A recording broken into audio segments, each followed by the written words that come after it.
প্রিয় নবীজি হিজরত করে বের হয়ে গেলেন, যেতে লাগলেন আরব সাগরের পাশ দিয়ে। হযরত সুরাকা রাদিয়াল্লাহু আনহু তখনও কালেমা পড়েন নাই। সুরাকা বের হলেন, সে আরব্য বেদুইন ছিলেন, ডাকাত। কি ছিল? না আসতে কর না, জোরে বলেন, কি ছিল? ডাকাত ছিল, আরব্য বেদুইন ডাকাত ছিল সুরাকা। আর সে খুব পারদর্শী ছিল। সে এমন পারদর্শী ছিল, ওই রাস্তা দিয়ে 50 কিলোমিটার দূরেও যদি কোনো মানুষ যাইতো সে ঘ্রাণ পাইত, এরকম ডাকাত ছিল। এবং সে পায়ের চিহ্ন দেখে বলে দিতে পারতো যে কোন দেশের মানুষের পায়ের চিহ্ন।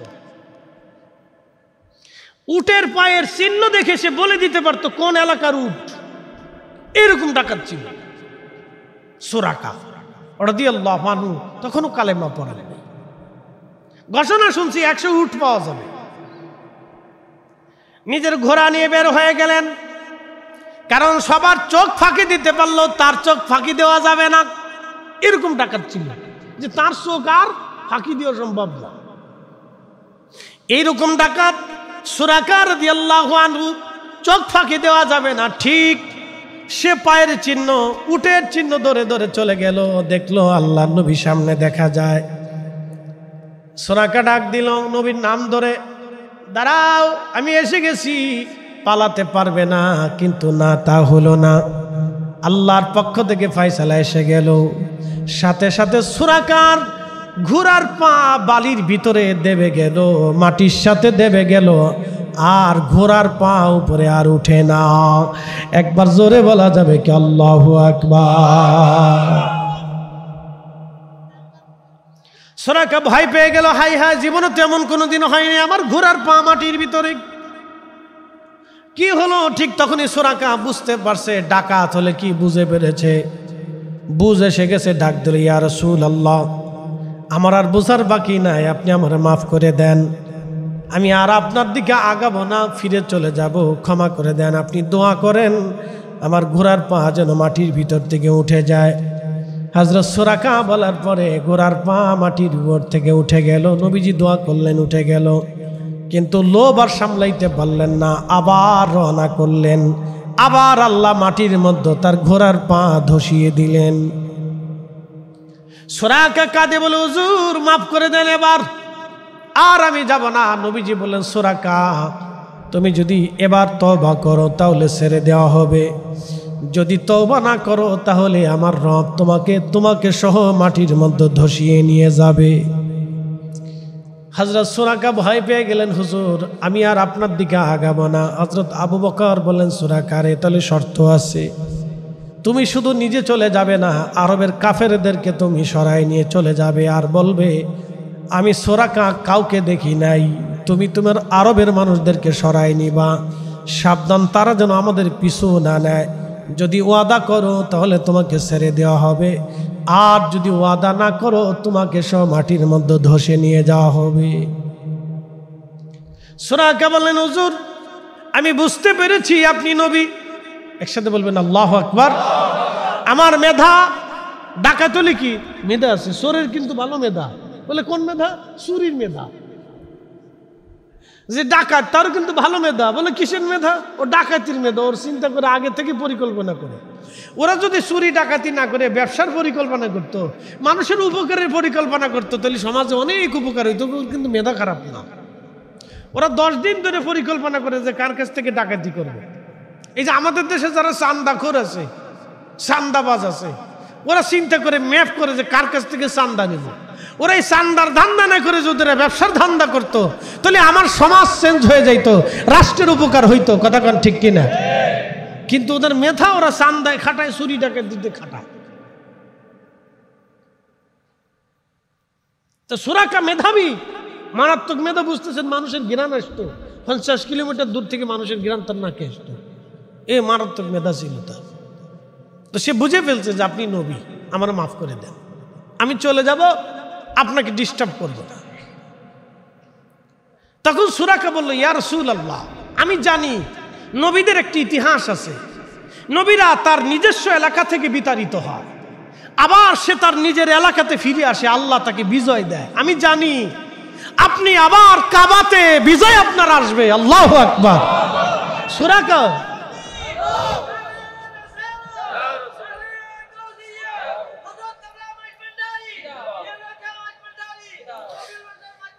সুরাকা ডাক দিয়ে বলতেছে, হুজুর আমি জানি আপনি আবার ফিরে আসবেন, মক্কা আপনার করতলগত হবে আমি জানি, কিন্তু ইয়া নবী আল্লাহ আপনি আমাকে একটা ওয়াদা নামা দিয়ে যান, অঙ্গীকার নামা দিয়ে যান। বলে কি চাও?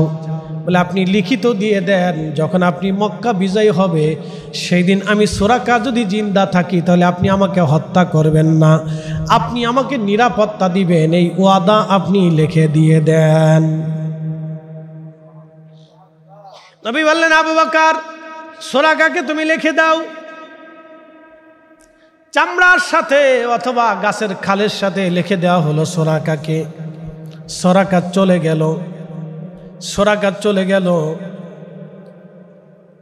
সুরাকা চলে গেল। প্রিয় নবী হিজরত করে করে মদিনাতুল মুনাওয়ারার দিকে চলে গেলেন।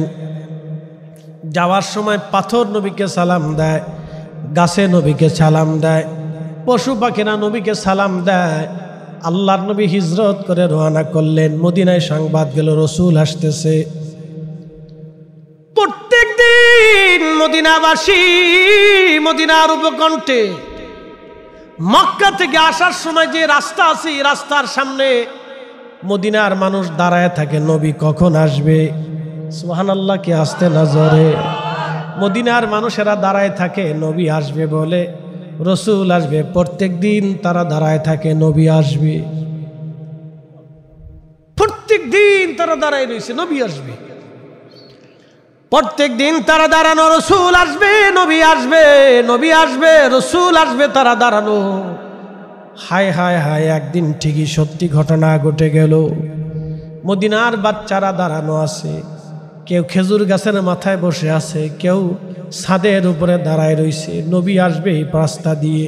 ঠিক দেখা গেল একজন ব্যক্তি উটের রশি ধরে টানে, আর একজন উটের পিঠের উপরে চড়া আছে, আসতেছে। তখন মদিনার বাচ্চারা হাতে খেজুর গাছের পাতা নিয়ে গাইতে লাগলো, তলা আল বাদুরু আলাইনা মিন সানিয়াতিল বেদা ওয়াজাবা শুকরু আলাইনা মাদালিল্লাহি দাম। এরা দেখো দেখো, তোলা আল বাদুরু আলাইনা, তোলা আল বাদুরু আলাইনা, তোলা আল বাদরু আলাইনা মিন সানিয়াতিল বেদা ওয়াজাবা শুকরু আলাইনা মাদালিল্লাহি দা। দেখো গো মানুষেরা, দেখো আমাদের মাঝে পূর্ণিমার চাঁদ উদয় হয়। আল্লাহু আকবার। কি চাঁদ? জোরে বলেন, কি চাঁদ? মদিনার বাচ্চারা গাইতে লাগলো, আনন্দ করতে লাগলো। সারা মদিনাতে আনন্দের রব পড়ে গেল, নবী আসতেছে, নবী আসতেছে। মদিনার মানুষ আনন্দে উল্লাসিত হয়ে গেল, রসুল আসতেছে, রসুল আসতেছে। সারা মদিনায় আনন্দের রব পড়ে গেল। তারা জশ্নের জুলুস শুরু করে দিল। সুবহানাল্লাহ বলবেন না? জশ্নে জুলুস, জোরে বলেন জশ্নে। প্রিয় উপস্থিতি, আপনারা তো জানেন, বহুবার এই ওয়াজ আপনারা শুনেছেন। আল্লাহর নবীর সাহাবী ছিলেন সিদ্দিক আকবর আবু বকর। প্রিয় নবী একদিন বলেন, আবু বকর প্রস্তুত থাকিও, একদিন হিজরত করা লাগতে পারে, আমাদের মক্কা ছেড়ে মদিনায় মনে হয় চলে যেতে হবে। আবু বকর তৈরি থেকো। ঘটনা বললেন নবীজি বহুদিন আগে, বহু মাস আগে। হযরত আবু বকর সিদ্দিক রাদিয়াল্লাহু আনহুকে যেই দিন বললেন, সেই দিন রাত্রিবেলা হযরত আবু বকর ঘরের দরজার সামনে হেলান দিয়ে দাঁড়ানো। এইভাবে সারা রাত কেটে গেল। স্ত্রী থেকে জুদা হয়ে গেলেন, সন্তান থেকে জুদা হয়ে গেলেন। সারাটা রাত দরওয়াজার সাথে হেলান দিয়ে হযরত আবু বকর রাদিয়াল্লাহু আনহু দাঁড়িয়ে থাকেন, কবে নবী আসবে, কবে রসুল আসবে, আর আমি নবীকে নিয়ে হিজরত করে রাতের আধারে চলে যাব। এই যে একটা বিষয়কে আপনি কতটুকু গুরুত্বের সাথে দেখেন, আপনি একটু হিসাব করেন। নবী আসবে, আমাকে বলেছে আসবে, তো বলছে তো আসবে ঠিক। আল্লাহু আকবার। এটা ইয়াকিন, এটার নাম কি? ইয়াকিন, বিশ্বাস। সাহাবীরা রাসূলকে এমন ভাবে বিশ্বাস করতেন যে তাম সৃষ্টি এক পাশে, নবী আর এক পাশে। তো আপনি যদি ওইভাবে বিশ্বাস করতে নাই পারেন তা আপনি কি মুসলমান? আফসোস হলো, আমাদের দুঃখ সেখানে রাসূলের ইলম নিয়ে প্রশ্ন তোলে আমাদের মতোই আলেম। কি কথা ঠিক আছে না? রাসূলের জিন্দেগি নিয়ে প্রশ্ন তোলে আমাদের মতোই আলেম। নবী কখন থেকে নবী ছিলেন প্রশ্ন তোলে আমাদের মতোই আলেম। রাসূল মরার পরে কিছু নাই প্রশ্ন তুলে আমাদের মতোই আলেম। রাসূলের আব্বা আম্মা কাফির প্রশ্ন তুলে আমাদের মতোই আলেম। কথা কান ঠিক কিনা? কি আশ্চর্য, কি আশ্চর্য জমানার ভিতরে আমরা পড়ছি। আপনি একটু চিন্তা করেন তো, ভাবলে অনেক কিছু। দুনিয়ার এক পাশে ছিল সাহাবীদের, আর নবী ছিলেন আর এক পাশে। নবীজি বললেন আবু বকর হিজরত করা লাগবে, প্রস্তুত থাকি। আবু বকর রেডি হয়ে গেলেন। নবীজি বলেছেন অবশ্যই আসবে। চিন্তা করেন, শুধু আসবে বলেই শেষ করে দেন নাই, ঘরের দরজার সাথে হেলান দিয়ে সারা রাত দাঁড়িয়ে থাকেন। স্ত্রী থেকে জুদা হলেন, কলিজার টুকরা সন্তানদের থেকে জুদা হয়ে গেলেন। তখন আম্মাজান আয়েশা রাদিয়াল্লাহু আনহা হয়তো একেবারে শিশু ছিলেন, অথবা তখনও দুনিয়াতে আসেন নাই। না, আম্মাজান আয়েশা তখন ছোট। আম্মাজান আয়েশা তখন ছোট। খুব মনোযোগের সাথে শুনবেন, মনোযোগের সাথে শুনবেন। ছোট্ট বাচ্চাকেও হযরতে আবু বকর সময় দিলেন না, বিবিকে সময় দিলেন না, নিজের জীবনের তোয়াক্কা করলেন না, ঘুমের চিন্তা করলেন না, জীবনের সুখের নিদ্রা শেষ করে দিলেন। নবী আসবে, হযরত আবু বকর রাদিয়াল্লাহু আনহু সুখের শয্যা ছেড়ে দিলেন। খুব মনোযোগ দিবেন। সুখের নিদ্রা হযরত আবু বকর ছেড়ে দিলেন। মানুষের জীবনে রাত যখন যত গভীর হয় তত দুর্বলতা আসে, তত দুর্বল হয়, ঘুমের তন্দ্রা আসে, ঘুমাইতে যেতে মন চায়। যত প্রিয়জন হোক না কেন, মা পর্যন্ত সন্তান রেখে দিয়ে ঘুমিয়ে পড়ে যায়, সন্তান মাকে রেখে ঘুমায়, স্ত্রী স্বামী রেখে ঘুমায়, স্বামী স্ত্রী রেখে ঘুমিয়ে পড়ে। কিন্তু আবু বকর আমার নবীর আশায় আশায় দাঁড়ায়া থাকে।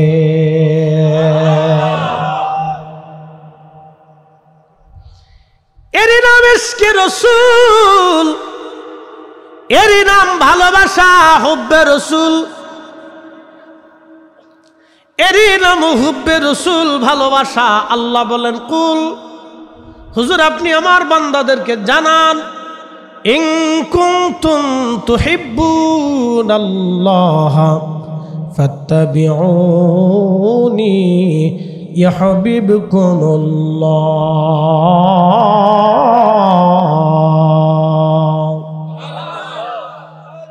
হুজুর আপনি উম্মতকে জানিয়ে দেন, কেউ যদি আমাকে ভালোবাসতেই চায়, কেউ যদি আমি আল্লাহকে ভালোবাসতে চাই, নবীজি কেউ যদি আমাকে ভালোবাসতে চায় আপনি উম্মতকে জানিয়ে দেন, ফাত্তাবিউনি, সে যেন আপনি নবীকে তার কলিজাটা দিয়ে দেয়, তার জিন্দেগিটা দিয়ে দেয়, তার মাল দিয়ে দেয়, তার সন্তান সন্ততি যেন দিয়ে দেয়, তার আখেরাত যেন দিয়ে দেয়, পরকাল যেন দিয়ে দেয়, তার ঈমান যেন দিয়ে দেয়, তার বিশ্বাস যেন দিয়ে দেয়, তার মন ভালোবাসা, দিল, তার মগজ, চিন্তা চেতনা আপনি নবীকে যেন দিয়ে দেয়, আপনি রাসূলকে যেন তার জীবনের সব দিয়ে দেয়, জান দিয়ে দেয়, মাল দিয়ে দেয়, সম্পদ দিয়ে দেয়, জিন্দেগি যেন দিয়ে দেয়। নবীজি যদি দিয়ে দেয় তাহলে উম্মতকে জানিয়ে দেন, ইয়া হাবিবকুমুল্লাহ, আমি আল্লাহ তাকে ভালোবাসবো, আমি আল্লাহ তাকে ভালোবাসবো, আমি আল্লাহ তাকে ভালোবাসবো।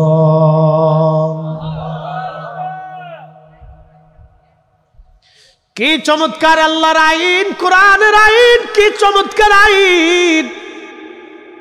এই কথা যদি কেউ বুঝে তাহলে সে মিলাদুন নবীর মাহফিলের বিরোধিতা করতে পারে না। কি কথা কন না কেন? এই শব্দটুকুন যদি বুঝে ফাত্তাবিউনি, সে যেন তার জীবনের সব দিয়ে দেয়। ইত্তেবা মানে কি? আপনার চোখ নবীর জন্য হবে, আপনার জবান নবীর জন্য হবে, আপনার পোশাক নবীর জন্য হবে, আপনার খাওয়া দাওয়া নবীর জন্য হবে, আপনার ব্যবসা নবীর জন্য হবে, আপনার জিন্দেগি নবীর জন্য হবে, আপনার মরণ রসুলের জন্য হবে, আপনার আখিরাত নবীর জন্য হবে, আপনার বিশ্বাসটাও নবীর জন্য হবে, আপনার ইয়াকিনও নবীর জন্য হবে, আপনার দৌলত নবীর জন্য হবে, আপনার জীবন নবীর জন্য হবে, আপনার সব কিছুই রসুলের জন্য হবে। হুজুর, এই কথা যদি কেউ বিশ্বাস করে তাহলে আমার নবীর এই মহাব্বতের মাহফিল, ঈদে মিলাদুন নবীর মাহফিল কেউ বিরোধিতা করতে পারে না এবং বেদাত বলে ফতোয়া দিয়ে উম্মতকে জুদা করতে পারে না। এই মাহফিল থেকে উম্মতকে সরাইতে পারে না। কথা বলেন ঠিক না বেঠে? যদি কেউ বুঝে, হৃদয়ের গভীর থেকে যদি বুঝে যে আমার জিন্দেগি, জান, মাল, সম্পদ, হায়াত, মৃত্যু, আমার যা আছে, জান, মাল, আমার ইত্তেবা, অনুসরণ, জিন্দেগি সব রসুলের জন্য। হাজরাতে সিদ্দিক একবার আবু বকর দাঁড়িয়ে আছেন, হিজরত করা লাগবে। আবু বকর রেডি থেকে প্রস্তুত থাকিও। দরজার সাথে এলান দিয়ে আবু বকর দাঁড়ানো। কখন নবী আসবে? নবী আসবে এটা সত্য, কিন্তু কখন আসবে আবু বকর জানে না। প্রথম সপ্তাহ চলে গেল, প্রথম মাস চলে গেল, দ্বিতীয় মাস চলে গেল, তৃতীয় মাস চলে গেল, চতুর্থ মাস চলে গেল, পঞ্চম মাস চলে গেল, ষষ্ঠ মাস চলে গেল। কি ভাবতেছেন আপনি? মাসের পর মাস চলে গেল, দরজার সাথে আবু বকর সিদ্দিক দাঁড়ায়া থাকে। এটার নাম ভালোবাসা। দুনিয়ার কোনো ব্যক্তির জন্য দাঁড়ায় নাই, স্ত্রীর জন্য দাঁড়ায় নাই, সন্তানের জন্য দাঁড়ায় নাই, এমন একজনের জন্য দাঁড়াইছেন যিনি দুজাহানের সর্দার, যিনি সাইয়্যিদুল কাওনাইন ওয়াস সাকালাইন, তিনি রহমাতুল লিল আলামিন, তিনি হাবিবুল্লাহ, তিনি সাহেবে কোরআন, তিনি সাহেবে শরীয়ত, তিনি সাহেবে জান্নাত, তিনি সাহেবে মাহশর, তিনি সাহেবে হাউজে কাউসার, তিনি মাকামে মাহমুদ ওয়ালা। একবার জোরে বলা যাবে কি মারহাবা? এ নবীর উম্মত, পটিয়ার মুসলমান, খুব মনোযোগ দিবেন, কথাগুলি শুনে যাবেন। আজ আল্লাহু আকবার। হযরত ওমর, হযরত আবু বকরের ভালোবাসা দেখেন। রাতের পর রাত আমার রসুলের জন্য দাঁড়িয়ে আছেন, নবী আসবে এটা সত্য। হঠাৎ একদিন আল্লাহর নবী, রহমতের নবীজির পক্ষে আল্লাহর পক্ষ থেকে ফরমান আসলো, হুজুর আজকে বের হয়ে যান, আজকে বের হয়ে যান, বের হয়ে যান। নবীজি হযরত আলীকে ডাক দিলেন, আলী রে, তুমি আমার চাদর গায়ে দিয়ে আমার বিছনার উপরে শুয়ে থাকবা। আমি আজকে হিজরত করে মদিনায় চলে যাব আলী, তুমি পরে আসবা। তবে আমার কিছু আমানত আরবের মক্কার মানুষেরা পাবে, অমুক অমুক আমানত অমুক অমুক জায়গা অমুক জনে পাবে। আলী, এইগুলি বুঝাই দিয়া তুমিও মদিনায় চলে আসবা, মদিনায় তোমার সাথে আমার সাক্ষাৎ হবে। কি বুঝলেন? আর একজন সাহাবীর ইশক আপনি দেখেন। হযরত আলী যখন কালেমা পড়লেন তখন বয়স ছিল 10। জন্ম নিয়েছিলেন হারাম শরীফের ভিতরে, কাবা শরীফের ভিতরে হযরত আলী জন্মগ্রহণ করেছিলেন। বয়স ছিল তখন, কালেমা যখন পড়লেন বয়স ছিল 10। আল্লাহর নবীজি নামাজে দাঁড়াইতেন, আম্মাজান খাদিজা নামাজে দাঁড়াইতেন, হযরত আলী তার পিছনে নামাজে দাঁড়াইতেন। বয়স ছিল 10, মুসল্লি মাত্র 3 জন, আমার নবীজি, আম্মাজান খাদিজা এবং হযরত আলী। একসাথে বলবেন আল্লাহু আকবার। মুসল্লি কয়জন? 3 জন। এই দুনিয়াতে আল্লাহকে সেজদা দেওয়ার তখন ছিল মাত্র 3 জন। একসাথে বলবেন আল্লাহু আকবার। না, জোরে জোরে জোরে জোরে জোরে। তার ভিতরে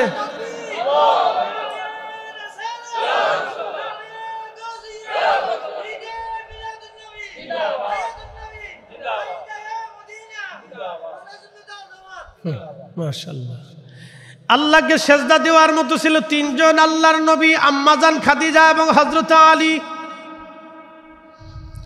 কাবা শরীফের সামনে 3 জন দাঁড়িয়ে গেলেন। আল্লাহর নবী সেজদা দিলেন আগে, সম্মতিতে নবীজি ডান পাশে দাঁড়িয়ে আছেন হযরত আলী, তার পিছনে দাঁড়িয়ে আছেন আম্মাজান খাদিজা। বন্ধু খুব মনোযোগ দিবেন। হযরত আলীকে নবী বলেন, আলী বিছনার মধ্যে তুমি শুয়ে যাও, আমার চাদর মোড়া দিয়ে আমার বিছনার উপরে চাদর মোড়া দিয়ে ঢেকে তুমি ঘুমিয়ে থাকবা আলী। আর কাফেররা আসবে আমাকে খোঁজার জন্য, আলী আমি দরজা দিয়ে বের হয়ে চলে যাব হিজরত। আলী রে, মদিনায় দেখা হবে, অমুক অমুক কাফেররা আমার কাছে এমন অমুক জিনিস পায়, তুমি এইগুলি আগামীকাল সবাইকে বুঝাই দিবা। আমার কাছে তারা আমানত রেখেছিল, আমানতগুলি বুঝাই দিবা রে আলী। দেখেন, আপনি একটু চিন্তা করেন, যে কাফেররা তাকে মারার জন্য আসতেছে, নবীজি সেই কাফেরদের আমানত পর্যন্ত বুঝাই দিয়েছিলেন। ইসলাম এত সুন্দর ছিল, রসুলের আদর্শ এত চমৎকার ছিল, এই আদর্শ আজকে উম্মতের ভিতরে নাই। প্রিয় উপস্থিতি হাজিরিন, যেই কাফেররা নবীকে হত্যা করার জন্য আসলো, নবীজি তাদের আমানত হযরত আলীর কাছে বুঝাইলেন, কালকে দিবা। আর একজন সাহাবীর এশকে রসুল দেখেন, হযরত আলী জানতেন এই চাদর মোড়া দিয়ে ঘুমাইলে নবী মনে করে তারা আমাকে হত্যা করতে পারে। মৃত্যুকে সামনে রাখলেন, এশকে রসুল রে কলিজার ভিতরে নিলেন। একসাথে বলবেন আল্লাহু আকবার। মৃত্যুকে সামনে রাখলেন, এশকে রসুল রে কলিজার ভিতরে নিলেন। বিশ্বাসটাকে, একিনটাকে এমনভাবে মজবুত করলেন, বিশ্বাস করলেন কি হযরত আলীর অন্তরে বিশ্বাস এসে গেল, নবী বলেছেন আমানত বুঝাই দিব, মদিনায় যায় নবীজির সাথে দেখা হবে, এর আগে আমার মৃত্যু হবে না। বুঝতে হবে আপনাকে, এটার নাম রাসূল করিমের প্রতি একই উম্মতের। হযরত আলী বুঝার আর বাকি নাই, আমার ইন্তেকাল, মৃত্যু তত সময় পর্যন্ত হবে না যত সময় মদিনাতে নবীজির সাথে দেখা না করব, কারণ নবী বলেছেন মদিনায় দেখা হবে।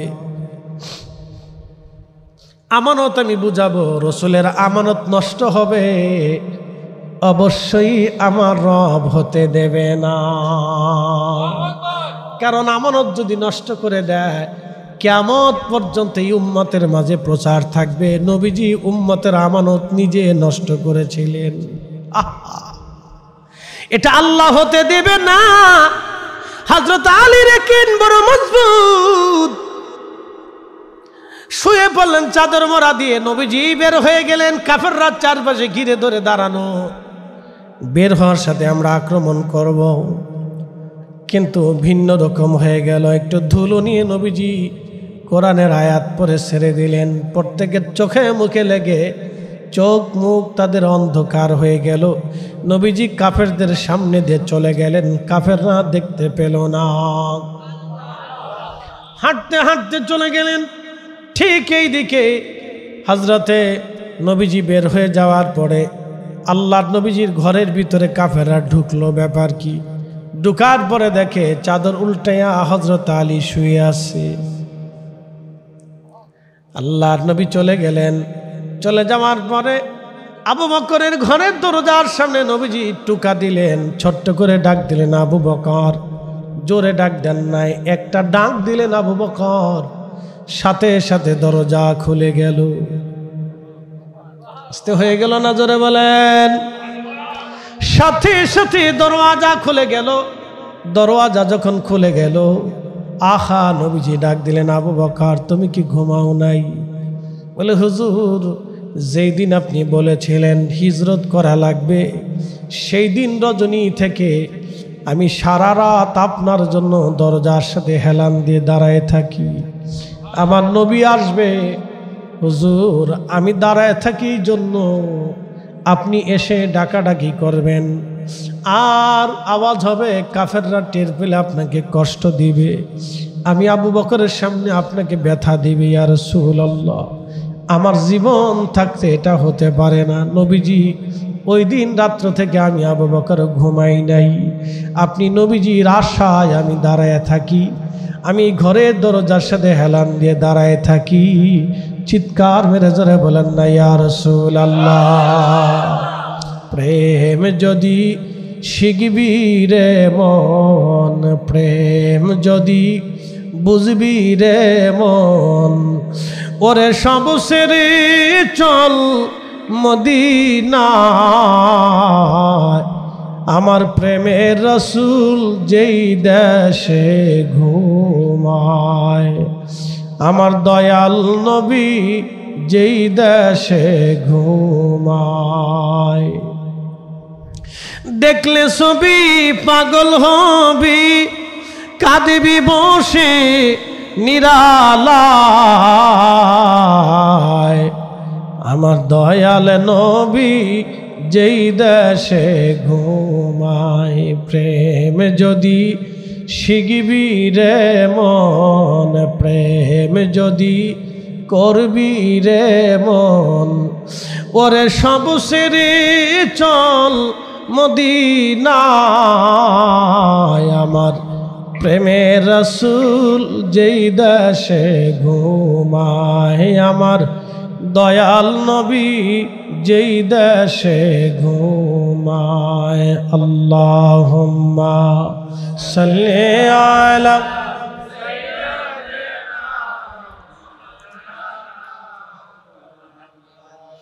ওয়ালা আলি সাইয়্যিদিনা মাওলানা। প্রিয় পটিয়াবাসী, মনোযোগ দিবেন। আল্লাহ নবীজি বললেন, আবু বকর তাহলে চলো। হযরত আবু বকর রওনা হয়ে গেলেন। স্ত্রী থেকে জুদা হলেন, সন্তানদেরকে রেখে গেলেন। আবু বকর জানতেন, হযরত আবু বকর জানতেন আমার সন্তানদেরকে রেখে যাইতেছি, কাফেররা আমার সন্তান এবং স্ত্রী সবাইকে মেরে ফেলতে পারে আমাকে না পেয়ে। হযরতে আসমা রাদিয়াল্লাহু আনহা আবু বকরের আরেকজন কন্যা সন্তান ছিলেন, এবং আম্মাজান আয়েশা সিদ্দিকা রাদিয়াল্লাহু আনহা ছিলেন ছোট, হযরতে আসমা রাদিয়াল্লাহু আনহা ছিলেন বড়। আসমাকে বুঝিয়ে দিলেন, মা আমার, আমরা গারে সৌরে ওই গুহার ভিতরে লুকিয়ে থাকতে পারি রে মা, তুমি আমাদের জন্য খাবার লুকিয়ে পৌঁছাই দিয়ে আইসো। হযরতে আসমাকে বুঝিয়ে দিয়ে গেলেন। হযরতে আবু বকর সিদ্দিক নবীকে নিয়ে রওনা হয়ে গেলেন। রাসূলকে নিয়ে রওনা হয়ে যাওয়ার পরে কাফেররা বাড়িতে খুঁজে না পেয়ে হযরত আবু বকরের বাড়ি আসছে। হযরত আবু বকরের বাড়ি এসে দরজায় টোকা লাগাইলেন। হযরত আসমা রাদিয়াল্লাহু আনহা বের হয়ে আসলেন। কি চান আপনারা? বলে, তোমার আব্বাজান কোথায়? বলে, আব্বাজান বাড়িতে নাই। হযরত আসমা প্রিয় নবীজিকে সাথে নিয়ে চলে গেছে, এই কথা বললেন না, বললেন আব্বাজান বাড়িতে নাই। কাফেররা হযরত আসমা রাদিয়াল্লাহু আনহার মুখের মধ্যে থাপড় মারতে লাগলো। ছোট্ট মেয়েটা সেই দিন কাফেরদের আঘাতে অনেক কষ্ট পাইলেন, ব্যথা পাইলেন, কিন্তু নবীর এসকে বাবার মতো মোহাব্বত নিয়ে বলে দিলেন, আমার আব্বাজান বাড়িতে নাই। কোথায় গেছে বলতে পারি না, কোন জায়গা গেছে আমি তাও জানি না। চলে গেলেন হযরত নবীজি জাবালে সৌর। সৌরের পাশে একটা পাহাড় আছে, নাম জাবালে সাবির। পাহাড়টা কেটে কেটে অর্ধেক বানিয়ে ফেলেছে সৌদি সরকার। এখানে হোটেল বানানো হচ্ছে হাজিদের জন্য, জাবালে সৌর। জাবালে সৌরে চলে যাওয়ার পরে জাবালে সৌর ডাক দে বলে, ইয়া রাসূলুল্লাহ, নবীজি আপনি আমার উপরে আসছেন, আমার এখানে কোনো গুহা নাই, আপনাকে লুকায় রাখবো এমন কোনো জায়গা আমি পাহাড়ের মধ্যে নাই হুজুর। কালকে সকালবেলা কাফেররা আসবে, আপনাকে আমার উপরে পেলে আপনাকে আঘাত করবে, রক্তাক্ত করবে, আমি সৌর কিয়ামতের ময়দানে আল্লাহর কাছে কি জবাব দিব? নবীজি পার্শ্ববর্তী পাহাড় জাবালে সৌরে গুহা আছে, নবীজি আপনি সেইখানে চলে যান। জাবালে সাবির থেকে নবীজি সৌরের দিকে রওনা করলেন। সৌর নবীকে সালাম দিলেন, আসসালাতু ওয়াসসালামু আলাইকা ইয়া রাসূলুল্লাহ। একবার জোরে বলা যাবে কি মারহাবা? বনের যত পশুগণ ভক্তি করতই দুই চরণ, মেঘমালা ছায়া দিত গায় গো নবীজি, কোন সাধনে পাইব তোমায়, আমি কোন সাধনে দেখিব তোমায় গো নবীজি, আপনাকে দেখিবার মনে চায়। আল্লাহর নবীজি সৌর পর্বতে চলে গেলেন গুহার সামনে। আবু বকরকে বলেন, আবু বকর ভিতরে ঢুকো। হযরত আবু বকর এবং আল্লাহর নবী দুইজনে গুহার ভিতরে চলে গেলেন। গুহার সামনে একটা কবুতর উড়ে আসলো। কবুতর উড়ে এসে গুহার সামনে বাসা বানাইলো। বাসা বানাইয়া কবুতর ওইখানে ডিম পারলো। মাকড়সা এসে পুরা গুহার দরজার সামনে বিরাট বড় জাল বানাইয়া মাকড়সা সেই জালের মধ্যে বসে রইল। চিৎকার মেরে জোরে বলেন আল্লাহু আকবার। কবুতর আসলো, মাকড়সা আসলো। কবুতর এসে ডিম পারতেছে। মাকড়সা জাল বনাইয়া গুহার সামনে আমার নবীকে পাহারা দিতে লাগলেন। কি আশ্চর্য, প্রাণীরা পর্যন্ত নবীজিকে গুহার সামনে পাহারা দেয়, আর আরেক দল কাফেররা অস্ত্র শস্ত্র হাতে নিয়ে তারা আমার নবীকে খুঁজে হত্যা করার জন্য সারা আরব ভরে ঘুরতেছে। আবু জাহেল ঘোষণা দিল, যদি আমার ভাতিজাকে তোমরা ধরে নিতে পারো 100 উট তোমাদেরকে পুরস্কার দেওয়া হবে। এই 100 উটের আশা নিয়ে সারা আরবের কাফেররা বের হয়ে গেল। কোথায় আছে নবীকে ধরতেই হবে আজ। সাথে মাত্র একা হযরত আবু বকর, আর কেউ নাই। নবীজি এবং আবু বকর গুহার ভিতরে ঢুকলেন। গুহার ভিতরে ঢোকার পরে হযরত আবু বকর দেখলেন অনেকগুলি ছিদ্র দেখা যায়। চিন্তা করলেন এই ছিদ্রের ভিতর থেকে পোকা আসতে পারে, সাপ আসতে পারে। পাহাড়ি সাপ বড় বিষাক্ত হয়। এই সাপ যদি আসে, নবীজিকে যদি কষ্ট দেয়, আমি আবু বকরের এই চেষ্টাগুলি বৃথা হয়ে যাবে। গায়ের চাদরগুলি ছিঁড়লেন, ছিঁড়ে গুহার জায়গাগুলি, গর্তগুলি হযরত আবু বকর ভরে ভরে দিয়ে বন্ধ করে দিলেন। সব গর্তগুলি বন্ধ করলেন, কিন্তু একটা গর্ত হযরত আবু বকর বন্ধ করতে পারেন নাই। ইতিমধ্যে চাদর শেষ হয়ে গেছে, আর কিছুই নাই বন্ধ করার মতো। হযরত আবু বকর বসে আছে। নবীজি বললেন, আবু বকর ক্লান্তি লাগে, আমি একটু বিশ্রাম নিতে চাই। নবীজিকে বললেন, হুজুর আপনি আমার কোলের মধ্যে বিশ্রাম নেন। আস্তে হয়ে গেল না, জোরে বলবেন। হুজুর আপনি আমার কোলের মধ্যে বিশ্রাম নেন। আল্লাহর হাবিব হযরত আবু বকরের উরু মুবারকের উপরে মাথা মুবারক দিলেন। এখন আপনি বলেন তো, যেই মাথা মুবারক উরুর উপরে পড়ল, সেই দেহ কখনো জাহান্নামে যেতে পারে না, ঠিক কিনা?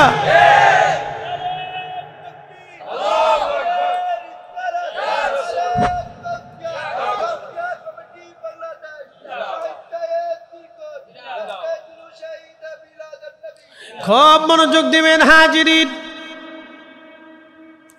খুব মনোযোগ দিবেন বাবাজি। হযরত আবু বকর সিদ্দিক ওই গর্তের উপরে পা রেখে দিয়ে গর্তটা বন্ধ করে দিলেন। প্রিয় নবীজি বিশ্রামে ঘুমন্ত। হযরত আবু বকর গর্তের উপরে যখন পা রেখে দিয়েছে, গর্তের ভিতরে ছিল একটা সাপ। বারবার এই সাপটা বের হয়ে আসতে চায়, কোনো গর্ত খুঁজে না পেয়ে হযরত আবু বকর রাদিয়াল্লাহু আনহু এই জায়গাটা নরম পেয়ে তিনি সাপ কামড় মারতেছে বারবার। কামড়ের আঘাতে হযরত আবু বকর রাদিয়াল্লাহু আনহু বিষের যন্ত্রণায় শরীর সবুজ হয়ে আসতেছিল, কষ্ট হতেছিল, কিন্তু তারপরও সে আমার নবীকে ডাকে নাই, আমার রসুলকে ডাকে নাই। আবু বকর সিদ্দিক বিষের যন্ত্রণা সহ্য করতে না পারে চোখ থেকে পানি বের হয়ে আসলো। পানি বের হয়ে চোখ বেয়ে প্রিয় নবীজির বদন মুবারকে, চেহারা মুবারকে পানি এসে পড়ল। ঠিক নবীজির ঘুম ভেঙে গেল। আবু বকর তুমি কি জন্য কাঁদো গো? বাড়ির কথা কি মনে পড়ছেনি? বিবির কথা মনে পড়ছেনি? সন্তানের কথা মনে পড়ছেনি? হযরত আবু বকর ডাক দিলেন, না ইয়া রাসূলুল্লাহ, হিজরত করেছি, দুনিয়ার সব জুদা করে দিয়ে আপনার সাথে এসেছি। ইয়া রাসূলুল্লাহ, সন্তান, স্ত্রী, পুত্র পরিজন কাফেরদের হাতের নাগালে রেখে চলে আসছি। সন্তানের মায়ায় কাঁদি না, পরিবারের মায়ায় কাঁদি না, বাসস্থানের মায়ায় কাঁদি না, নিজের দেশের মায়ায় কাঁদি না। ইয়া রাসূলুল্লাহ, সাপে কামড় দিয়েছে, যন্ত্রণা সহ্য করতে না পেরে চোখ বেয়ে পানি আসছে। আবু বকর রে, ডাকলা না কেন? বলে, ইয়া রাসূলুল্লাহ, যদি ডাকি আপনার ঘুমে ব্যাঘাত হবে, আপনার বিশ্রামে কষ্ট হবে, নবী কষ্ট পাক, আমি আবু বকর এটা চাই না। চিৎকার মেরে জোরে বলেন আল্লাহু আকবার।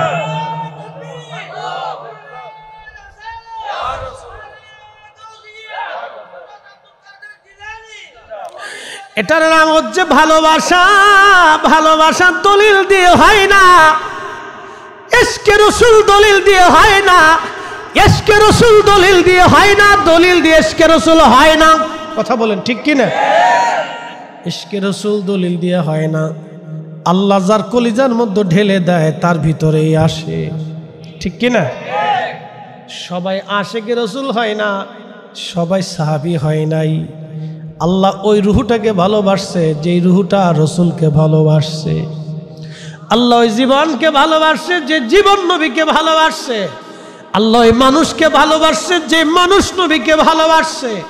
আল্লাহ ওই প্রাণীকে ভালোবাসছে যে প্রাণী নবীকে ভালোবাসছে। হিসাব বরাবর একেবারে সহজ, আমাদের বুঝার অনেক কিছু আছে, কিন্তু বর্তমান জেনারেশন এটা বুঝতে চায় না। তারা চায় বাস্তব। বন্ধু, বাস্তব দিয়ে কি করবা তুমি? সাহাবীদের জিন্দেগির দিকে তুমি তাকাও। অনেকে কয় দলিল কি? আরে মিয়া, নবীর জিন্দেগি পুরাটাই তো দলিল। বলে তোমরা সুন্নি হক, দলিল কি? বলে হযরত গাউসে পাক আব্দুল কাদের জিলানীর জিন্দেগি আমাদের দলিল। কথা কন না কে? কেন অলি কারে বানায় আল্লাহ? কোন সিটার রে, বাটপার রে, দুশমনের রসুল রে আল্লাহ অলি বানায় না।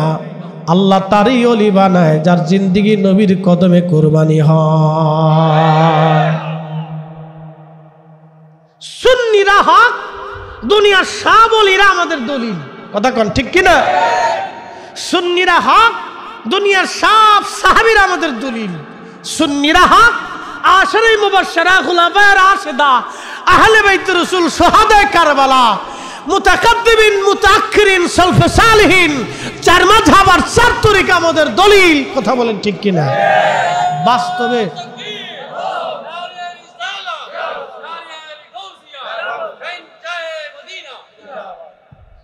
মাকালের ফল দেখতে ভালো, উপরে লাল নীল ভিতরে কালো।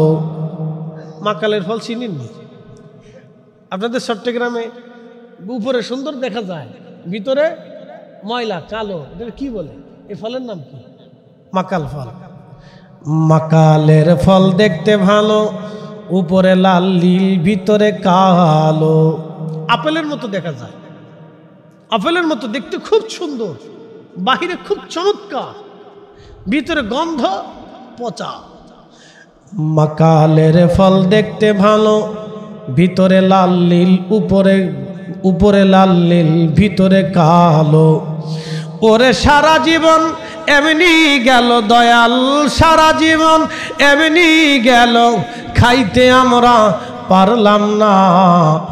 যার ভিতরে নাই রসুলের প্রেম, তার সাথে ভাব কইরো না। যার ভিতরে নাই রসুলের প্রেম, তার সাথে ভাব রাইখো না। মাকালের ফল দেখতে ভালো, উপরে লাল নীল ভিতরে কালো। ওরে সারা জীবন এমনি গেল দয়াল, সারা জীবন এমনি গেল, খাইতে আমরা পারলাম না। যার ভিতরে নাই রসুলের প্রেম, তার সাথে ভাব রাইখো না। যার ভিতরে নাই রসুলের প্রেম, তার সাথে ভাব কইরো না।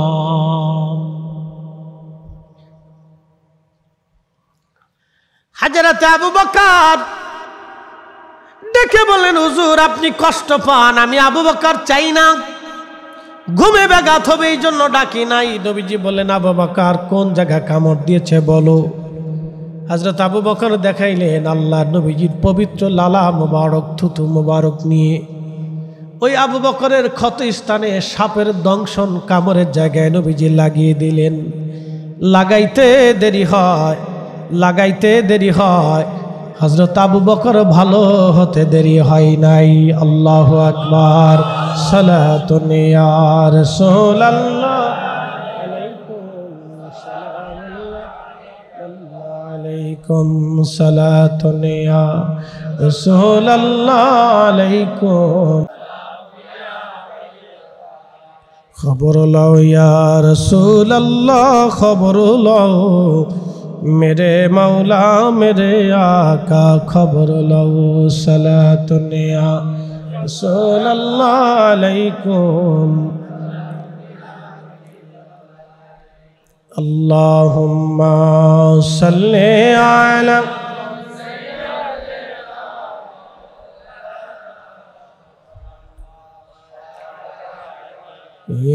सय्यिदना मौलाना মুহাম্মদ। খুব মনোযোগ দেবেন। প্রিয় নবীজি গুহার ভিতরে, কাফেররা চলতে চলতে চলতে চলতে জাবালে সৌরে সে গুহার সামনে চলে গেল। দেখেন তারা খুঁজতে খুঁজতে গুহার সামনে চলে গেছে। ওইখানে যাওয়ার পরে একদল কাফেররা বলল, ভিতরে চলো, ভিতরে ঢুকে দেখে আসি। আর এক দল বলল, তোমরা তো বোকা, দেখো না গুহার সামনে কবুতরে ডিম পারছে, মাকড়সা বাসা বানাইছে, এর ভিতরে যদি কোনো মানুষ থাকতো তাহলে অবশ্যই মাকড়সার বাসা থাকার কথা না, কবুতরে ডিম পারার কথা না। ফিরে চলো, এখানে কেউ নাই, খামাখা ভিতরে ঢুকার দরকার নাই। হযরত আবু বকর ভয় পেয়ে গেলেন, একেবারে গুহার সামনে তারা। আবু বকর বলেন, ইয়া রাসূলুল্লাহ একটু যদি আসে আমরা ধরা পড়ে যাব। আল্লাহর নবী বলেন, আবু বকর চিন্তা করো না, এখানে আমরা দুইজন না, আমাদের সাথে আরেকজন আছে, তিনি আমাদের আল্লাহ। আল্লাহু আকবার। আবু বকর চিন্তা করিও না, আমরা দুইজন না, আমাদের সাথে আল্লাহ নিজে আছে।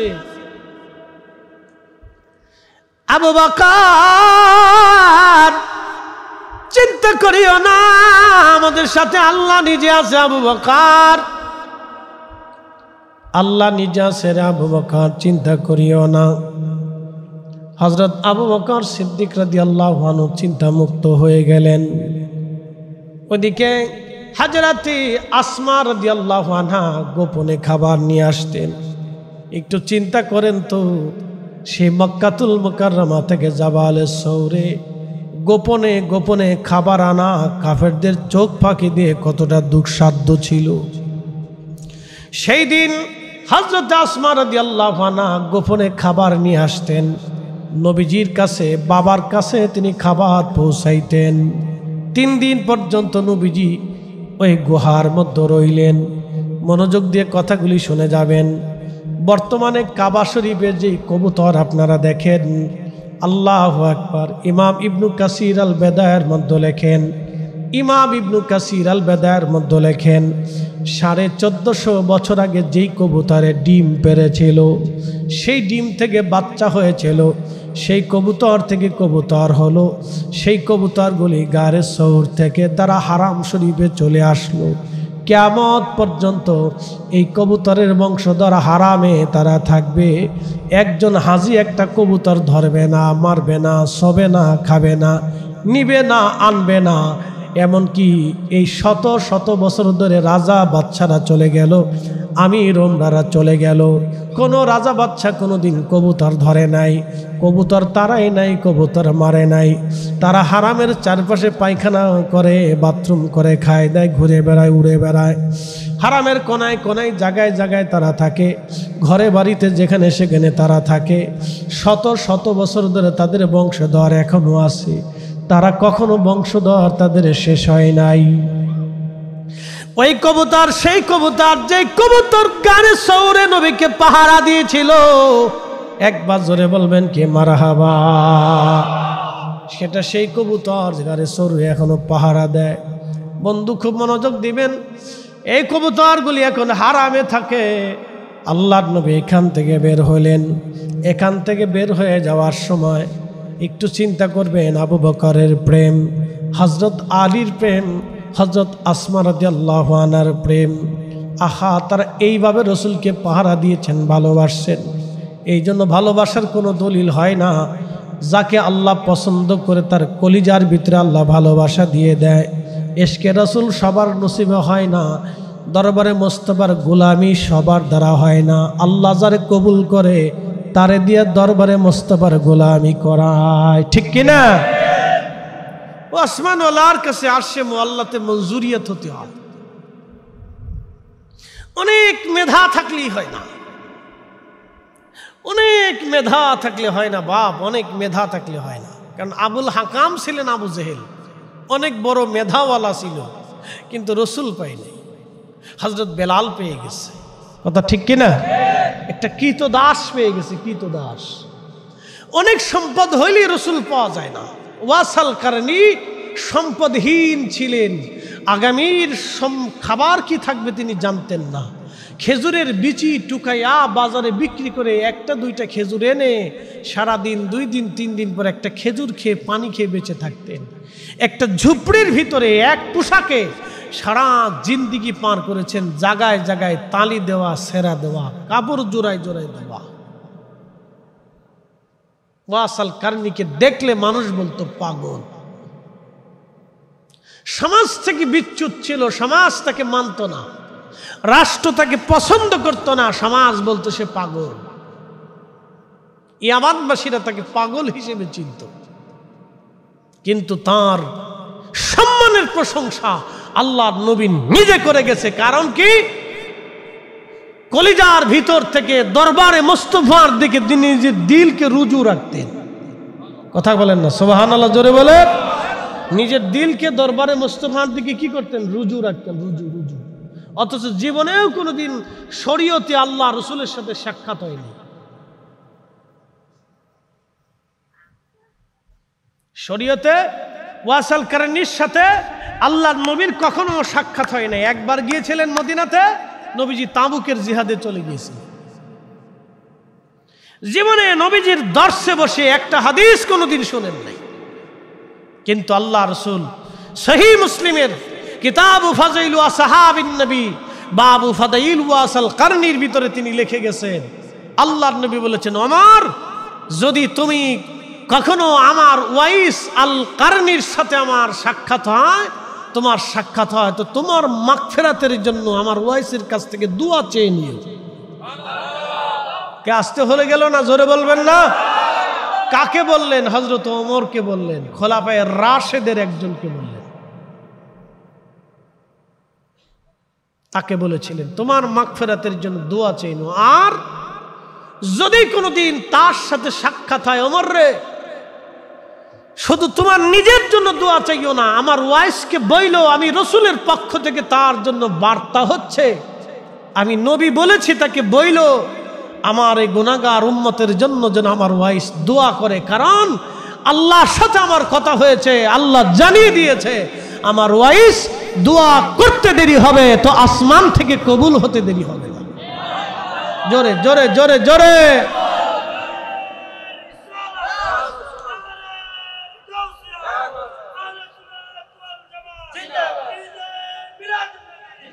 ওরে প্রেম যদি শিখবি রে মন, প্রেম যদি করবি রে মন, সব ছেড়ে চল মদিনায় আমার প্রেমের রাসূল যেই দেশে ঘুমায়, আমার দয়াল নবী যেই দেশে ঘুমায়। দেখলে ছবি পাগল হবি তোরা, কাঁদবি বসে নিরালায়, আমার দয়াল নবী যেই দেশে ঘুমায়। পাগল রাখ নিচ্ছি, ধর তোর হাত দিয়ে নিয়ে যা। পপকর্নের দাম কত? যা 200 টাকা।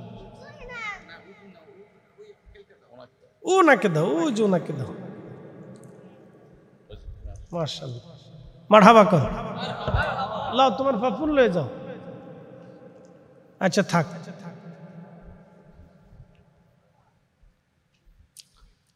প্রিয় উপস্থিতি হাজিরিন মনোযোগ দিবেন, সময় সংক্ষিপ্ত, কথা অনেক লম্বা। প্রিয় নবীজি হিজরত করে বের হয়ে গেলেন, যেতে লাগলেন আরব সাগরের পাশ দিয়ে, আরব সাগরের পাশ দিয়ে যেতে লাগলেন। সুরাইয়া রাদিয়াল্লাহু তাআলা আনহু তখনও কালেমা পড়েন নাই। হযরত সুরাইয়া, দুঃখিত, সুরাকা রাদিয়াল্লাহু আনহু, হযরত সুরাকা রাদিয়াল্লাহু আনহু তখনও কালেমা পড়েন নাই।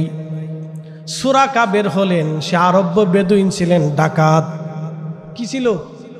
না আসতে কর না, জোরে বলেন, কি ছিল? ডাকাত। ডাকাত ছিল, আরব্য বেদুইন ডাকাত ছিল সুরাকা। আর সে খুব পারদর্শী ছিল, সে এমন পারদর্শী ছিল ওই রাস্তা দিয়ে 50 কিলোমিটার দূরেও যদি কোনো মানুষ যাইতো সে ঘ্রাণ পাইত, এরকম ডাকাত ছিল। আমাদের দেশে বলে আগে এরকম কিছু চোর ছিল, ঘরের মধ্যে বলে টাকা থাকলে চোরের নাকে বলে ঘ্রাণ যাইত। কি চোরের চোর তে চিন্তা করুন, আন্তর্জাতিক খ্যাতি সম্পন্ন চোর, চোরের ঘরের চোর। এইরকম ডাকাত ছিল সুরাকা। 50 মাইল দূর থেকে মানুষের ঘেরান তার নাকে আসতো, এবং সে পায়ের চিহ্ন দেখে বলে দিতে পারতো যে কোন দেশের মানুষের পায়ের চিহ্ন। উটের পায়ের চিহ্ন দেখে সে বলে দিতে পারতো কোন এলাকার উট। এরকম ডাকাত ছিল সুরাকা রাদিয়াল্লাহু আনহু। তখনও কালেমা পড়েন নাই। ঘোষণা শুনছি 100 উট পাওয়া যাবে। নিজের ঘোড়া নিয়ে বের হয়ে গেলেন, কারণ সবার চোখ ফাঁকি দিতে পারলো, তার চোখ ফাঁকি দেওয়া যাবে না। এরকম ডাকাত ছিল যে তার চোখ আর ফাঁকি দেওয়া সম্ভব না। এইরকম ডাকাত সুরাকা রাদিয়াল্লাহু আনহু, চোখ ফাঁকি দেওয়া যাবে না। ঠিক সে পায়ের চিহ্ন, উটের চিহ্ন ধরে ধরে চলে গেল। দেখলো আল্লাহর নবী সামনে দেখা যায়।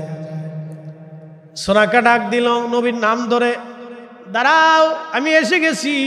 পালাতে পারবে না, কিন্তু না, তা হলো না। আল্লাহর পক্ষ থেকে ফয়সালা এসে গেল। সাথে সাথে সুরাকার ঘোড়ার পা বালির ভিতরে দেবে গেল, মাটির সাথে দেবে গেল, আর ঘোড়ার পা উপরে আর উঠে না। একবার জোরে বলা যাবে কি আল্লাহু আকবার। সুরাকা ভয় পেয়ে গেল, হাই হাই, জীবনে তেমন কোনোদিন হয়নি, আমার ঘোড়ার পা মাটির ভিতরে। কি হলো? ঠিক তখনই সুরাকা বুঝতে পারছে ডাকাত হলে কি বুঝে পেরেছে, বুঝে এসে গেছে। ডাক দিল, ইয়া রাসূলুল্লাহ, আমার আর বোঝার বাকি নাই, আপনি আমার মাফ করে দেন, আমি আর আপনার দিকে আগাবো না, ফিরে চলে যাব, ক্ষমা করে দেন। আপনি দোয়া করেন আমার ঘোড়ার পা যেন মাটির ভিতর থেকে উঠে যায়।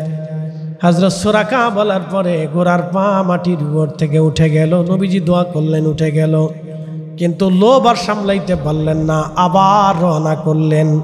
আবার আল্লাহ মাটির মধ্যে তার ঘোড়ার পা ধসিয়ে দিলেন। সুরাকা কাঁদে বলে, হুজুর মাফ করে দেন, এবার আর আমি যাব না। নবীজি বললেন, সুরাকা তুমি যদি এবার তওবা করো তাহলে ছেড়ে দেওয়া হবে, যদি তওবা না করো তাহলে আমার রব তোমাকে সহ মাটির মধ্যে ধসিয়ে নিয়ে যাবে। হযরত সুরাকা ভয় পেয়ে গেলেন, হুজুর আমি আর আপনার দিকে আগাবো না। হযরত আবু বকর বললেন, সুরাকা রে তাহলে শর্ত আছে, তুমি শুধু নিজে চলে যাবে না, আরবের কাফেরদেরকে তুমি সরাই নিয়ে চলে যাবে আর বলবে আমি সুরাকা কাউকে দেখি নাই, তুমি তোমার আরবের মানুষদেরকে সরাই নিবা, সাবধান তারা যেন আমাদের পিছু না নেয়। যদি ওয়াদা করো তাহলে তোমাকে ছেড়ে দেওয়া হবে, আর যদি ওয়াদা না করো তোমাকে সব মাটির মধ্যে ধসে নিয়ে যাওয়া হবে। সুরাকা বললেন, হুজুর আমি বুঝতে পেরেছি আপনি নবী। একসাথে বলবেন আল্লাহু আকবার। আমার মেধা ডাকাতলি কি মেধা আছে, চোরের কিন্তু ভালো মেধা। বলে কোন মেধা? চুরির মেধা। যে ডাকাত তারও কিন্তু ভালো মেধা। বলে কিসের মেধা? ও ডাকাতির মেধা, ওর চিন্তা করে আগে থেকে পরিকল্পনা করে। ওরা যদি চুরি ডাকাতি না করে ব্যবসার পরিকল্পনা করতো, মানুষের উপকারের পরিকল্পনা করতো, তাহলে সমাজে অনেক উপকার হইতো, কিন্তু মেধা খারাপ না। ওরা 10 দিন ধরে পরিকল্পনা করে যে কার কাছ থেকে ডাকাতি করবে। এই যে আমাদের দেশে যারা চান্দাখোর আছে, চান্দাবাজ আছে, ওরা চিন্তা করে ম্যাপ করে যে কার কাছ থেকে চান্দা নেব। ওরা এই চান্দার ধান্দা না করে যদি ব্যবসার ধান্দা করতো তাহলে আমার সমাজ চেঞ্জ হয়ে যাইতো, রাষ্ট্রের উপকার হইতো। কথা কান ঠিক কিনা? কিন্তু ওদের মেধা ওরা চান্দায় খাটায়, চুরি ডাকাত দিতে খাটায়। তো সুরাকা মেধাবী, মারাত্মক মেধা। বুঝতেছেন, মানুষের ঘৃণা আসতো 50 কিলোমিটার দূর থেকে, মানুষের ঘৃণা তার নাকে আসতো। এ মারাত্মক মেধা ছিল তার। তো সে বুঝে ফেলছে যে আপনি নবী, আমার মাফ করে দেন, আমি চলে যাব, আপনাকে ডিস্টার্ব করব না। তখন সুরাকা বলল, ইয়া রাসূলুল্লাহ আমি জানি নবীদের একটি ইতিহাস আছে, নবীরা তার নিজস্ব এলাকা থেকে বিতাড়িত হয়, আবার সে তার নিজের এলাকাতে ফিরে আসে, আল্লাহ তাকে বিজয় দেয়। আমি জানি আপনি আবার কাবাতে বিজয় আপনার আসবে। আল্লাহু আকবার। সুরাকা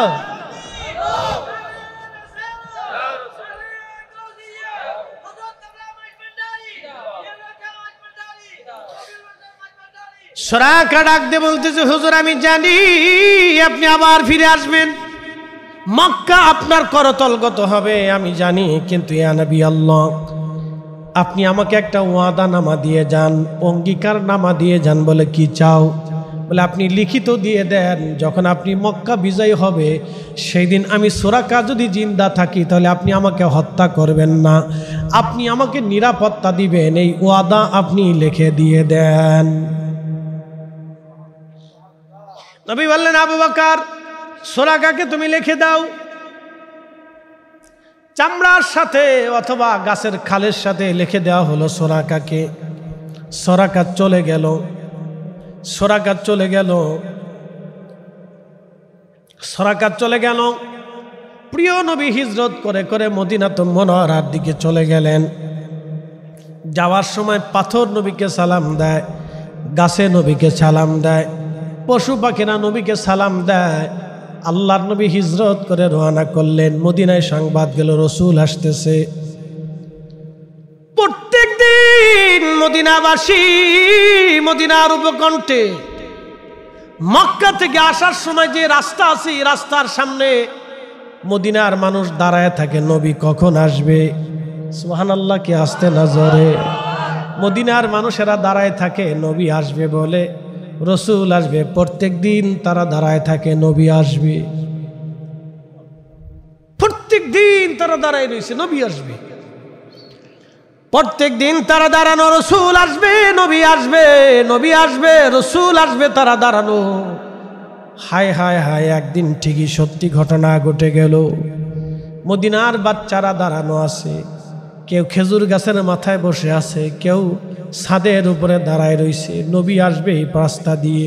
ঠিক দেখা গেল, হা একজন ব্যক্তি উটের রশি ধরে টানে, আর একজন উটের পিঠের উপরে চড়া আছে, আসতেছে। তখন মদিনার বাচ্চারা হাতে খেজুর গাছের পাতা নিয়ে গাইতে লাগলো, তলা আল বাদুরু আলাইনা মিন সানিয়াতিল বেদা ওয়াজাবা শুকরু আলাইনা মাদা লিল্লাহি দাম।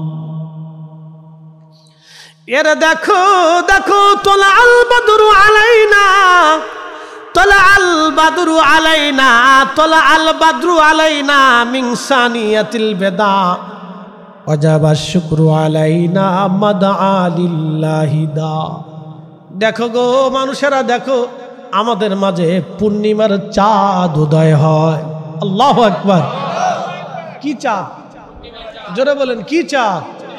মদিনার বাচ্চারা গাইতে লাগলো, আনন্দ করতে লাগলো। সারা মদিনাতে আনন্দের রব পড়ে গেল। নবী আসতেছে, নবী আসতেছে।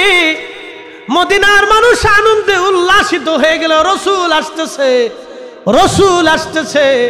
সারা মদিনায় আনন্দের রব পড়ে গেল। তারা জশ্নের জুলুস শুরু করে দিল। সুবহানাল্লাহ বলবেন না? জশ্নে জুলুস, জোরে বলেন, জশ্নে জশ্নে আনন্দ। সালামুন ইয়া হাবিবাল্লাহ আলাইকুম। কাসুয়া উট ছেড়ে দেওয়া হলো। কাসুয়া ছেড়ে দেওয়ার পরে জিব্রাইল আমিন আসছে। আল্লাহ বলেন, জিব্রাইল যাও, আমার নবীর কাসুয়ার কান ধরে নিয়ে চলে যাও সেইখানে যেখানে 1000 বছর আগে তুব্বা বাদশা আমার নবীর জন্য বাড়ি বানাইছিল। সেই বাড়িটা যার জন্য রাখা হয়েছে তিনি হযরতে মেজবানে রাসূল আইয়ুব আনসারী রাদিয়াল্লাহু তাআলা আনহু। এশকে রাসূল 1000 বছর আগে ইয়ামান দেশের বাদশা তুব্বা বাদশা আমার নবীর জন্য বাড়ি বানায় রেখে গিয়েছিলেন। 1000 বছর আগে তুব্বা বাদশা নবীজির জন্য বাড়ি বানাইছিলেন। সেই বাড়ি বংশক্রমে আস্তে আস্তে আস্তে আস্তে হযরত আইয়ুব আনসারী রাদিয়াল্লাহু আনহুর ভাগ্যে এসে পড়লেন। নবীজির কাসুয়া উট ওই বাড়ির সামনে যেয়ে বসে গেল। আল্লাহর হাবিবও গেলেন। সাহাবীরা, রে মদিনাবাসী মন খারাপ করিও না, আহা এখানে আমার জন্য আল্লাহ জায়গা বরাদ্দ করেছে। আল্লাহর নবী গেলেন। প্রিয় নবীজি ওই বাড়িতে প্রবেশ করলেন। হযরত আইয়ুব আনসারী রাদিয়াল্লাহু আনহু খুশি। তিনি এবং তিনার স্ত্রী দুইজন নবীজিকে বাড়ির জন্য বরাদ্দ করলেন। আল্লাহর নবী বললেন, আইয়ুব আনসারী আমি নিচে থাকতে চাই, তোমরা উপরে থাকো। দ্বিতল বিশিষ্ট বাড়ি ছিল।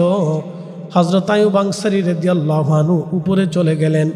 নবীজি বললেন, আইয়ুব আনসারী তোমরা উপরে যাও, আমি নিচে থাকি, কারণ বহু মানুষ আমার কাছে আসবে, নিচে থাকলে আমার উপকার হবে, সহজ হবে। তাজিম দেখেন সাহাবী। হযরত আইয়ুব আনসারী রাদিয়াল্লাহু আনহু উপরে চলে গেলেন, স্বামী আর স্ত্রী দুইজন। উপরে যাওয়ার পরে চিন্তা এসে গেল ভিন্ন রকম, হাই হাই আমার নবী নিচে, আমরা উপরে। একসাথে কোন আল্লাহু আকবার। অথচ আগে কোনোদিন রসুলের দর্শে বসে নাই, কোরআনও শিখে নাই, হাদিসও শিখে নাই, মাসালাও জানে নাই। এই জন্য তাজিমে রসুল, এশকে রসুল দলিল দিয়ে হয় না। আল্লাহ যাকে পছন্দ করে তার কলিজার ভিতরে আল্লাহ ঢেলে দেয়। কথা বলেন ঠিক কিনা? হযরত আইয়ুব আনসারী রাদিয়াল্লাহু আনহু উপরে, স্ত্রী উপরে। স্বামীর স্ত্রী দুইজন কান্না শুরু করলেন। আইয়ুব আনসারী বলল, বিবি কি হলে এটা? রসুল নিচে থাকবে আর আমরা উপরে থাকবো, এটা কেমন করে হয়? না না না, এটা কখনো হতে পারে না, আদবের খেলাফ রে বিবি, সর্বনাশ, নবী নিচে আর আমরা উপরে, এটা হয় না। হযরত আইয়ুব আনসারী ঘরের কোণার মধ্যে তিনি চলে গেলেন, দোতলার কোণায় চলে গেলেন, জড়সড় হয়ে কোণায় বসে আছেন। কারণ এখন নবীজি নিচে বিশ্রাম, যদি ডাকি নবীর কষ্ট হবে। কোণার এক কোণায় সারা রাত স্বামী আর স্ত্রী তারা ঘুমান নাই। না হাসতে হয়ে গেছে, জোরে বলেন, জোরে জোরে। সারা রাত ঘুমান নাই। আর আপনি তাজিমে রসুলের বেলায় মাসলা খুঁজতেছেন, দলিল তালাশ করে যে কোন দলিল আছে। দলিল তো সাহাবীদের সারা জিন্দেগির দলিল। হযরত আইয়ুব আনসারী রাদিয়াল্লাহু আনহু, আইয়ুব আনসারী রাদিয়াল্লাহু আনহু ঘরের কোনায় বসে গেলেন। বিবি জড়সড় হয়ে দুইজনে এক কোনায় বসে আছে। সারা রাত তিনারা ঘুমান নাই, ওইভাবে জড়সড় বসে আছে। সকালবেলা তিনারা নেমে নবীজির সামনে যা বলেন, ইয়া রাসূলুল্লাহ, আপনি নিচে থাকবেন না, আপনি উপরে থাকবেন, আমরা নিচে থাকবো। বলে, কেন আইয়ুব আনসারী? বলে, হুজুর, রহমতের নবী নিচে থাকবে আর আমি আইয়ুব আনসারী বিবি নিয়ে উপরে থাকবো, আদবের খেলাফ, এটা আমার জীবন চলে গেলেও হবে না ইয়া রাসূলুল্লাহ। আমি আর আমার স্ত্রী কালকে রাত্রিবেলা সারা রাত্র ঘুমাইতে পারি নাই নবীজি, আমরা ঘরের এক কোণার মধ্যে বসেছিলাম ইয়া রাসূলুল্লাহ। নবীজি, আপনি উপরে থাকবেন আর আমরা নিচে থেকে আপনাকে পাহারা দিব। আল্লাহর নবী উপরে চলে গেলেন, আইয়ুব আনসারী রাদিয়াল্লাহু আনহু নিচে চলে আসলেন। এটা ছিল ইশকে রাসূল, তাজিমে রাসূল। সাহাবীরা এইভাবে নিজের জীবনের সব কিছু দিয়ে রাসূলকে ভালোবাসছে, জীবনের সব কিছু দিয়ে নবীকে ভালোবাসছে। মদিনার মানুষ সব দিয়ে নবীকে ভালোবাসছে। এই জন্য মদিনা ভিন্ন রকম, সাহাবীরা ভিন্ন রকম। আল্লাহ আমাদের বোঝার তৌফিক দিক। সকলে আওয়াজ তুলে বলেন আমিন।